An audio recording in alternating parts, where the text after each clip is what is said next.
এক সপ্তাহের মধ্যে নিত্যপণ্যের দাম যৌক্তিক মূল্যে নামিয়ে আনতে না পারলে বাণিজ্য মন্ত্রণালয়ের কর্মকর্তাদের পদত্যাগের আলটিমেটাম দিয়েছেন বৈষম্য বিরোধী ছাত্র আন্দোলনের সমন্বয়করা।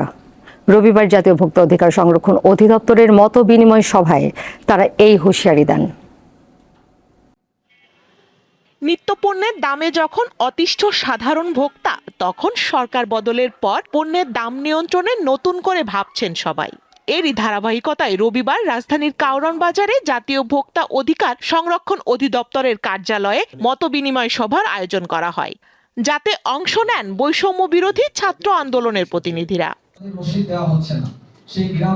সভায় বৈষম্য বিরোধী ছাত্র আন্দোলনের প্রতিনিধিরা জানান, বাণিজ্য মন্ত্রণালয়ে 13টি অধিদপ্তর ও পরিদপ্তরকে আগামী এক সপ্তাহের মধ্যে নিত্য প্রয়োজনীয় পণ্যের দাম ন্যায্য মূল্যে নামিয়ে আনতে হবে, নইলে কর্মকর্তাদের পদত্যাগ করা উচিত। বাণিজ্য মন্ত্রণালয়কে আমরা মূলত আলটিমেটাম দিচ্ছি যে আগামী এক সপ্তাহের ভিতরে যদি বাংলাদেশের এই যে দ্রব্যমূল্যের পরিস্থিতি, এই দ্রব্যমূল্যের পরিস্থিতি নিয়ন্ত্রণে আপনারা জনগণের কাছে সন্তোষমূলক ব্যবস্থা গ্রহণ করতে না পারেন, তাহলে আপনারা পদত্যাগ করবেন। এ সময় বাজার পরিস্থিতি নিয়ন্ত্রণে বেশ কয়েকটি সুপারিশ তুলে ধরা হয় সমন্বয়কদের পক্ষ থেকে।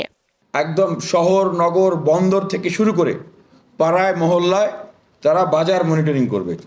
প্রত্যেকটা দোকানে তাদের যে তারা কি মালামাল ক্রয় করছে, কত টাকা দিয়ে ক্রয় করছে, এটি রিসিট থাকতে হবে এবং প্রতিটি দোকানে মূল্য তালিকা ঝোলানো থাকতে হবে।